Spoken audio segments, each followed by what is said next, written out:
제가 가진 성경으로는 구약 성경 1287페이지입니다. 요나서 1장 1절부터 오늘은 3절까지만 보겠습니다. 여호와의 말씀이 아미떼의 아들 요나에게 임하니라. 이르시되 너는 일어나 저 큰 성읍 니느웨로 가서 그것을 향하여 외치라. 그 악독이 내 앞에 상달되었음이니라 하시니라. 그러나 요나가 여호와의 얼굴을 피하려고 일어나 다시스로 도망하려 하여 욥바로 내려갔더니 마침 다시스로 가는 배를 만난지라. 여호와의 얼굴을 피하여 그들과 함께 다시스로 가려고 외삭을 주고 배에 올랐더라. 아멘. 요즘에 이 전염병으로 인해서 사회적으로 이런 운동을 하고 있죠. 사회적인 거리두기. 그래서 외출이나 이런 모임들을 삼가하고 특별히 교회에서 사람들이 모여서 예배하는 것을 정부에서 자제해달라. 그렇게 요청을 하고 있습니다. 그럼에도 불구하고 어제는 많은 교회들이 부활주일에 모여서 예배를 드렸는데 저는 믿습니다. 하나님께서 교회를 지켜주셔서 더 이상 교회에서 문제가 발생하지 않도록, 그래서 다시 한번 교회가 모여서 예배하는 그런 공동체로 세워주실 거라고 믿습니다. 어쨌든 사회적인 거리두기를 대대적으로 하고 있는데 해야 됩니다. 조심해야 됩니다. 근데요, 우리가 신앙의 관점에서, 믿음의 관점에서 예수님과 거리두기를 하셔서는 안 됩니다. 절대로 그래서는 안 됩니다. 사회적인 거리를 하게 되면 서로가 좋고 또 그게 사는 길이다. 그렇게 이야기를 하게 되어지는데, 만약 우리가 예수님과 거리를 두게 된다면 그것은 우리를 살게 하는 것이 아니라 오히려 우리를 죽게 하는 그런 일이 될 수가 있습니다. 절대로 우리는 예수님과 거리를 두어서는 안 됩니다. 이럴 때일수록 더 예수 그리스도에게 가까이 다가갔으면 좋겠다. 그것이 바로 우리의 믿음이 살 길이다. 그렇게 말씀을 드리고 싶고요. 또 예수님 열심히 방역하고 있지 않습니까? 우리의 마음도 부지런히 방역을 해야 됩니다. 죄라고 하는 것이 또 나태함, 안일함, 이런 모든 것들이 우리의 마음을 더럽게 할 때가 있습니다. 그래서 마음의 방역을 하셔야 되는데 말씀과 기도로 부지런히 마음의 방역을 하셔야 할 줄로 믿습니다. 제가 지난번에 어디까지 마태복음의 말씀을 전했나 확인을 해보았는데 마태복음 20장 1절부터 16절까지의 말씀을 전했더라고요. 그래서 마태복음을 잠시 접어두고 오늘부터는 우리가 읽었던 이 요나서의 이 말씀을 가지고 한 10회 정도 말씀을 전하려고 합니다. 그리고 그 이후에 마태복음의 말씀을 이어서 전하도록 하겠습니다. 구약 성경은 총 39권입니다. 총 39권, 신약은 29권, 합해서 66권. 구약 성경은 모세오경, 그 다음에 역사서, 그 다음에 시가서, 그 다음에 선지서, 이렇게 분류를 할 수가 있는데 창세기부터 신명기까지를 모세오경이라 그렇게 이야기를 하고, 여호수아에서부터 느헤미야까지 역사를 기록했다라고 해서 역사서라 그렇게 이야기를 하고, 그 역사 속에서 하나님의 역사를 시로, 노래로 찬양한 성경을 시가서라고 이야기하는데, 욥기부터 아가까지 시가서라 그렇게 이야기를 하고, 다음은 이사야부터 마지막 구약 성경이죠. 말라기까지를 선지서 또는 예언서 그렇게 이야기를 합니다. 특별히 이 선지서는 대선지서 그리고 소선지서 이렇게 분류를 할 수 있는데, 이사야부터 다니엘까지를 대선지서라 그렇게 이야기를 하고, 호세아에서부터 이 말라기까지를 이 소선지서라 그렇게 이야기합니다. 이것은 선지자가 위대하다 그렇지 않다, 거기에 따라서 대선지자냐 소선지자냐 그렇게 분류하는 것이 아닙니다. 이것은 쓰여진 분량에 따라서 쓰여진 분량이 많으면 그것을 대선지서 그렇게 이야기를 하고 적으면 또 소선지서 그렇게 하는 것뿐입니다. 자, 요나서는 소선지서로 분류되지요. 그 양이 많지 않기 때문에 그렇습니다. 오늘은 요나서의 이 서론에 대해서 말씀을 드리고 내일부터 본문에 대해서 들어가 보도록 하겠습니다. 오늘 요나서의 첫 번째로 저자는 요나입니다. 요나. 이 요나라고 하는 것은 비둘기라고 하는 뜻을 가지고 있는데 예수님께서 오시기 전에 약 790년 전에 이 세상에 태어났던 선지자입니다. 요나가 활동했던 그 나라는 니느웨지만 이 요나는 북이스라엘 사람입니다. 그러니까 솔로몬이 죽고 나서 이스라엘이 북이스라엘과 남유다로 분리가 되어졌는데 북이스라엘에 속했던 그런 사람입니다. 당시의 왕은 여로보암 2세지요. 북이스라엘의 초대 왕은 여로보암 1세. 그 다음에 요나가 활동했던 그 시대의 북이스라엘의 왕은 여로보암 2세. 바로 그때에 하나님의 말씀을 전했던 선지자였는데 그가 말씀을 전했던 그 대상은 북이스라엘이 아니라 자기 민족 북이스라엘이 아니라 이방인 아수르였습니다. 특별히 이 아수르에서도 니느웨에 가서 하나님의 말씀을 전했던 선지자인데 이 아수르는 북이스라엘을 함락시킬 그런 이스라엘의 적국이죠. 이 적국인 이 아수르에서도 니느웨를 향하여 하나님의 말씀을 전했던 선지자이기도 합니다. 동시대에 말씀을 전했던 선지자가 대표적으로 두 사람이 있죠. 호세아와 아모스. 호세아와 아모스인데 하나님의 그 포기할 수 없는 불붙는 사랑을 전했던 하나님의 선지자 호세아. 그리고 하나님의 그 정의로움, 하나님의 공의로움을 전했던 아모스. 이 아모스와 호세아 선지자와 같은 시대에 하나님의 말씀을 전했던 선지자가 이 요나입니다. 요나서의 구조를 보면 총 4장으로 있습니다. 4장으로 구성되어 있습니다. 그 주요 내용을 보면 1장부터 2장까지는 하나님께서 요나를 부르셔서 너는 니느웨로 가서 하나님의 말씀을 전하라라고 명령을 하셨고 그에 따른 요나의 반응 그리고 특별히 요나의 회개 거기에 이제 물고기가 등장을 하게 되지요. 그래서 1장부터 2장까지는 하나님의 명령과 요나의 반응 그 다음에 3장부터 4장까지는 요나가 다시 니느웨로 가서 하나님의 말씀을 전하게 되고 그러자 니느웨가 그 말씀을 듣고 회개를 하게 되지요. 또 그를 향한 하나님의 자비, 하나님의 말씀을 전하고 니느웨가 회개하고 또 그들을 향하여 보여주는 하나님의 자비가 3장부터 4장까지 기록되고 있는 것을 볼 수가 있습니다. 자, 그 다음에 보시면 요나서의 주요 특징들이 있습니다. 요나서의 주요 특징들이 있는데 저는 4가지를 말씀을 드리고 싶습니다. 첫 번째로는 하나님의 말씀에 불순종하는 인간의 죄악이 잘 드러나고 있습니다. 그러니까 성경은 하나님 앞에서 인간이 어떤 존재인지를 잘 우리에게 보여주고 있습니다.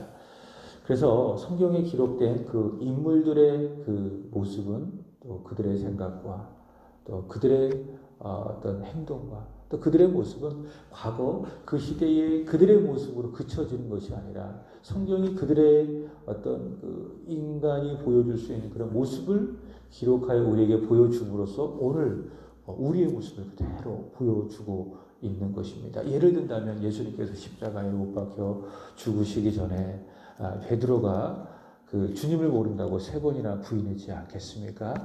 그 베드로의 모습은 단지 베드로의 모습으로 끝나는 것이 아니라 오늘 그 베드로의 모습이 우리의 모습인 것을 확인하게 되는 겁니다. 그래서 우리는 때로는 베드로처럼 세상 속에서 나도 모르게 주님을 모른다고 부인하게 되는 것 아니겠습니까? 그래서 우리는 그 베드로의 모습을 읽어가면서 성경을 통해서 은혜 받는 거예요. 그리고 회개도 하게 되어지고 여기 요나도 마찬가지입니다. 요나의 모습을 보면서 누구를 보는가?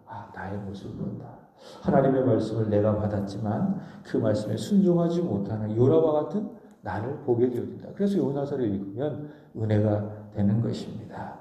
요나는 하나님의 말씀에 불순종했지요. 그게 이게 인간의 죄악인데 요나에게 하나님께서 니느웨를 가서 너는 하나님의 말씀을 전하라라고 말씀을 해주셨죠. 그러나 요나는 그 말씀을 하나님으로부터 받았음에도 불구하고 그 말씀에 불순종합니다. 니느웨로 가지 않고 다시스로 도망가는 것을 보게 됩니다.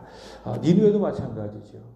니느웨도 마찬가지죠. 니느웨는 오늘 본문 2절의 말씀을 보시면 이 악독이라는 그런 말씀이 있습니다.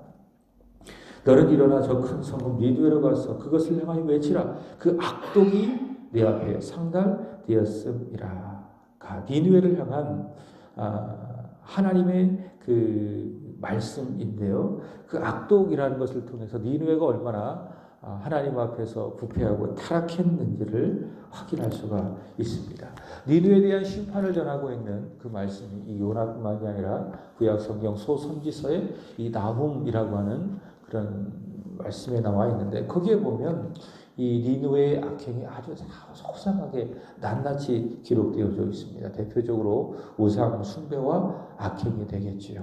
자, 이런 니느웨의 악독을 통해서 인간이 하나님의 말씀에 불순종하고 있구나. 그 악독이 하나님 앞에 상달되어서 더 이상 하나님이 참지 못할 정도로 니느웨가 악했구나. 이런 것을 보면서 인간의 죄악, 하나님의 말씀에 불순종하는 인간의 죄악을 이 요나서를 통해서 우리는 확인을 하게 되는 것이죠. 그 다음에 두 번째로는 그럼에도 불구하고 하나님께서 그들을 사랑해 주신다. 인간이 하나님의 말씀을 듣지 않고 불순종하는 그 죄악에도 불구하고 하나님께서 그 인간들을 사랑해 주신다라고 하는 하나님의 사랑을 보여주고 있습니다. 요한복음 3장 16절이죠. 하나님이 세상을 이처럼 사랑하사 모든 인생들이 허물과 죄로 죽어 하나님의 말씀에 불순종했지만 그럼에도 불구하고 하나님께서 세상을 이처럼 사랑하사 독생자를 주셨으니 이는 그를 믿는 자마다 멸망하지 않고 영생을 얻게 하려 하십니다. 바로 성경이 그것을 전하고 있는 것입니다. 이것이 복음이죠. 복음. 하나님께서 인간의 불순종과 죄악에도 불구하고 하나님께서 그 인생들을 사랑해 주신다. 요나서도 마찬가지입니다. 요나와 니느웨의 그 백성들이 하나님의 말씀에 불순종하는 그 죄악을 범했지만 그럼에도 불구하고 하나님께서 요나를 니느웨를 사랑해 주신다. 바로 복음을 요나서를 통해서 잘 보여주고 있습니다. 요나가 하나님의 말씀에 불순종해서 니느웨로 가지 않고 다시스로 도망가죠. 거기서부터 이제 하나님의 사랑이 나타나게 되는 겁니다. 하나님께서 요나를 사랑하셔서 선지자로 부르시고 또 말씀을 전하도록 니느웨에게 말씀을 전하도록 명령을 내렸음에도 불구하고 요나는 하나님 말씀에 불순종해서 다시스로 도망가는데 근데 하나님께서 그 도망가는 요나를 포기하지 아니하시고 추적하십니다. 그러니까 내버려 두지 아니하시고 요나를 추적하셔서 결국 요나를 찾아내시고 요나를 돌이키시고 회복시켜 주셔서 결국 요나로 하여금 하나님께서 가라고 하신 그 니느웨로 가게 하시는 것을 볼 수가 있습니다. 이것이 무엇입니까? 요나를 향한 하나님의 사랑, 우리를 향한 하나님의 사랑, 그것을 보여주고 있습니다. 여러분, 사랑의 반대가 있습니다. 사랑의 반대가 무엇인가 하면 미움, 증오 아닙니다. 사랑의 반대는 미움이나 증오가 아니라 무엇인가 하면 무관심입니다. 무관심. 그것이 바로 사랑의 반대입니다. 자녀가 잘못하게 되어지면 훈계하고 책망하고 징계합니다. 그것이 무엇입니까? 그것이 바로 사랑합니다. 사랑입니다. 사랑. 근데 사랑하지 않는다면 아무리 잘못해도 내버려 두지 않습니다. 관심을 가질 필요가 없습니다. 왜? 사랑하지 않기 때문에. 사랑하지 않기 때문에. 하나님은 우리를 사랑하십니다. 그것은 어떤 의미를 우리에게 보여주고 있는가 하면 내 인생에 대해서 매우 관심을 두고 있다라고 하는 것입니다. 하나님께서는 우리 교회를 사랑해 주십니다. 그것은 무엇인가 하면 우리 교회를 매우 관심 두고 있다라는 겁니다. 그것이 하나님의 사랑입니다. 그래서 우리가 불순종할 때에 교회가 하나님의 말씀에 떠날 때에 하나님께서는 포기하지 않습니다. 버려두지 않습니다.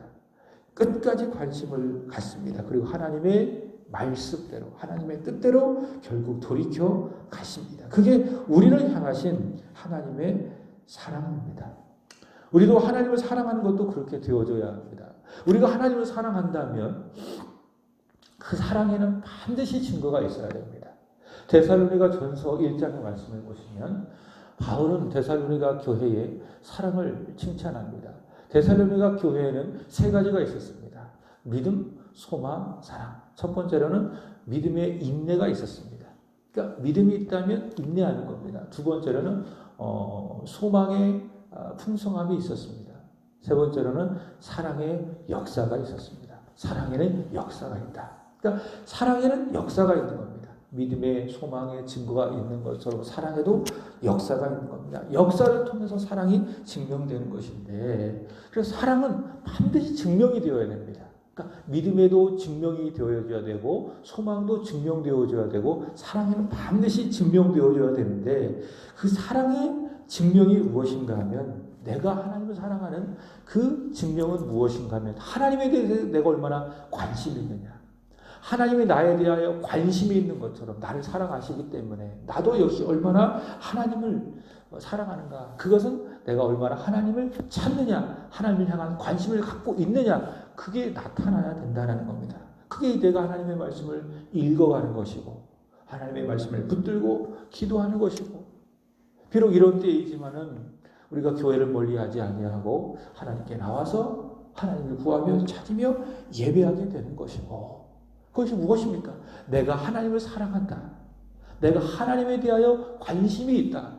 하나님이 나에 대하여 관심을 갖고 있는 것처럼 바로 그겁니다.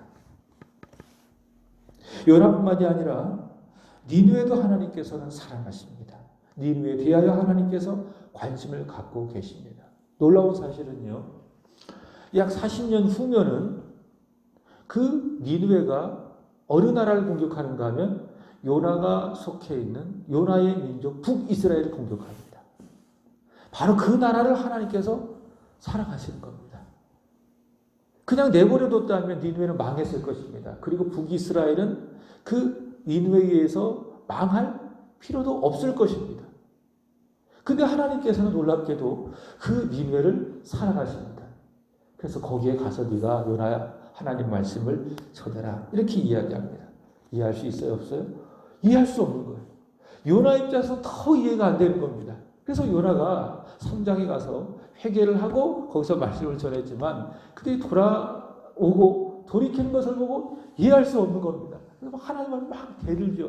막 따지죠. 하나님의 사랑을 이해할 수 없다는 거예요. 하나님의 사랑을 이해할 수 없다는 거예요. 여러분, 그렇습니다. 우리가 하나님의 사랑을 이해할 수 있느냐? 이해할 수 없어요. 어떻게 니느웨를 사랑해요? 아수르처럼 그 포악한 민족을 어떻게 사랑해요? 하나님의 백성 선민을 멸망시키는 니느웨를 어떻게 그렇게 사랑할 수가 있어요? 인간의 생각으로 하나님의 사랑을 이해할 수 없는 겁니다. 그게 하나님의 사랑입니다. 그러니까 하나님의 사랑입니다. 여러분, 어떻게 하나님께서 그 허물과 죄로 죽은 죄인, 그 죄인을 사랑했다라는 사실을 우리가 이해할 수 있겠습니까? 우리가 고백은 하지만 찬양을 통해서 찬양을 하지만은 이해는 안 되는 거예요. 이해는 안 되는 거예요. 어떻게 죄인을 하나님께 사랑하시는가? 그리고 그 죄인을 위해서 독생자를 보내셔서 그를 십자가에 처참하게 못 박아 죽일 수 있겠는가? 이게 하나님의 사랑인데 그것을 이해할 수 있어요? 이해할 수 없는 거예요. 우리의 사랑하는 자녀를, 내 사랑하는 자녀를 원수에게 줄 수 있겠습니까? 그거는 이해할 수 없는 거예요. 그게 하나님의 사랑이에요. 원수를 위해서 당신의 사랑하는 아들을 이 세상에 보내시고 아주 처참하게 십자가에 달려 죽게 하시는 하나님의 사랑을 우리는 절대로 이해할 수 없는 것입니다. 바로 그 하나님의 사랑을 이 요나서를 통해서 보여주고 있습니다. 죄인을 품으시는, 죄인을 끝까지 사랑하시는, 그래서 아들을 주시는 하나님의 사랑을 우리는 이해할 수 없기 때문에 어떻습니까? 우리는 그저 믿음으로 받고 그 사랑을 찬양하고 감사하고 전할 뿐이죠. 하늘을 두루마리 삼고 바다를 먹물 삼아도 다 기록할 수 없는 그 하나님의 사랑을 우리가 이해할 수 없지만 고백하고 그저 찬양하고 그 사랑을 우리는 전할 뿐이죠. 그 다음에 세 번째로는 그 하나님의 사랑과 동시에 이 요나서에는 하나님의 주권이 잘 소개되어지고 있습니다. 하나님께서는 요나에게 니느웨로 가라고 하시지요. 그러나 요나는 다시스로 갑니다. 그러나 요나는 하나님을 벗어날 수 없었습니다. 그러니까 다시스로 가면 하나님 피할 수 있다고 요나는 착각했죠. 그게 문제죠. 그러나 하나님은 요나를 포기하지 아니하시고 요나를 끝까지 추적하시죠. 결국 요나를 죽여서 물고기 뱃속에 집어 넣을 때까지. 결국 요나는 하나님께 굴복하고 말았습니다. 무엇을 보여주는가 하면 요나의 인생을 지배하고 있는 하나님의 절대 주권을 보여줍니다. 절대로 요나는 하나님을 피할 수 없다. 하나님의 주권 아래 요나의 인생이 놓여져 있다라는 것을 보여주고 있습니다.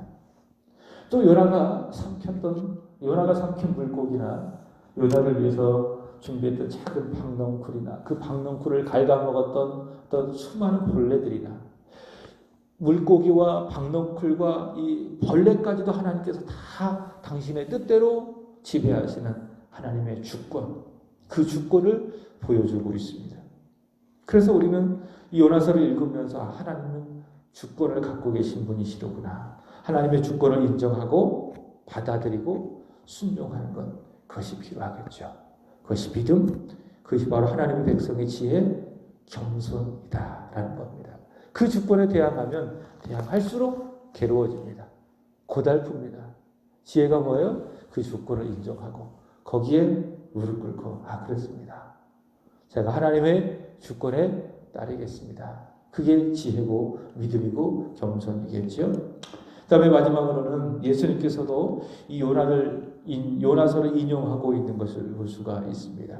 마태복음 12장 38절과 41절 그리고 마태복음 16장 4절 말씀을 보시면 당시 예수님께 바리새인들이 나와서 표적을 요구합니다. 그러자 예수님께서 악하고 음란한 세대가 표적을 구하지만 내가 요나의 표적밖에는 너희에게 보여줄 것이 없다. 그렇게 이야기를 합니다. 그리고 말씀하시기를 요나가 밤낮 사흘 큰 물고기 뱃속에서 있었듯이 인자도 밤낮 사흘 땅속에서 있으리라. 그렇게 이야기합니다.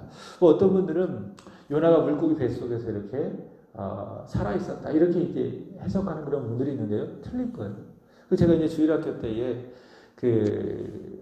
아이들에게 말씀을 가르치기 위해서 그림 같은 것들을 좀 많이 보았지 않겠습니까? 그러면은 요나서에 대한 그런 내용들을 가진 그 그림들을 보면 요나가 이렇게 물고기 뱃속에서 이렇게 등불을 탁 켜고 이렇게 무릎을 꿇고 기도하는 것을 볼 수가 있습니다. 그거 맞는 거예요? 틀린 거예요? 틀린 거예요. 요나는 물고기 뱃속에서 죽은 거예요. 죽은 거예요. 왜? 예수님께서 그렇게 말씀하지 않았습니까? 요나가 밤낮 사흘 물고기 뱃속에서 있었던 것처럼 똑같이 예수님도 땅속에서 있을 것이다. 그러니까 죽은 상태로 예수님께서 무덤에 내려가신 것처럼 그랬듯이 요나도 역시 물고기 뱃속에서 어떻게 했다? 죽었다. 다시 살아난 하나님이 살리신 거예요. 예수님께서는 요나의 표적을 통해서 가장 중요한 복음이지요. 부활 복음을 전해주셨습니다. 어제 우리가 부활절 또 말씀을 듣지 않았겠습니까? 그 부활이 얼마나 중요한지 사도 바울은 고린도전서 15장에 가서 부활이 없다면 너희가 믿음도 헛것이고 우리가 전하는 이 복음도 헛것이고 우리는 이 세상에서 믿음의 사람들, 예수 믿는다라고 하는 사람, 이 세상에서 가장 불행한 사람이다라는 겁니다. 바꿔 이야기한다면 부활은 뭐냐면 내 믿음이 가치 있다. 내 믿음이 헛것이 아니라 가치 있는 것이다 라는 것을 보증해 주는 겁니다. 두 번째는 내가 예수를 전할 때에 그 예수가 살아있는 예수 그리스도이다. 살아있는 복음이다 라는 것을 보증해 주는 게 뭐예요? 그게 부활이라는 거예요. 그 다음에 세 번째로는 우리 이 세상에서 가장 행복한 사람인 거예요. 내가 물질이 있어서 내가 건강해서 내가 사회적으로 명예가 있어서 내가 살아가고 있는 환경이 아주 살아가기 좋은 환경으로 나에게 있어서 내가 행복한 것이 아니라는 거예요. 내가 행복한 이유는 예수님 때문에 그분이 나를 위해서 부활했기 때문에 나는 행복한 사람이라는 거예요. 그만큼 부활이 중요하다. 그 부활을 미리 보여주는, 구약 성경 속에서 미리 그림자로 보여주는 사건이 무엇입니까? 요나가 물고기 뱃속에 들어갔지만 다시 살아난 사건. 요나의 표준 결론입니다. 하나님은 사랑이십니다. 요나를 통해서, 니느웨를 통해서 보여주셨습니다. 그리고 하나님은 절대 주권을 갖고 계신 분. 그러니까 요나를 통해서 하나님의 사랑을 읽고 하나님의 절대 주권을 읽어야 합니다. 그에게 요나서를 잘 읽는 것입니다. 우리는 요나서를 읽어가면서 빠지지 마십시오. 요나서를 읽어가면서 그 사랑에 감사하고 하나님의 주권에 절대 순종해야 될 줄로 믿습니다. 그리고 요나서를 통해서 보여주신 요나의 표적, 예수 그리스도의 부활에 감사하며 그 부활을 부지런히 증거하게 되기를 바랍니다.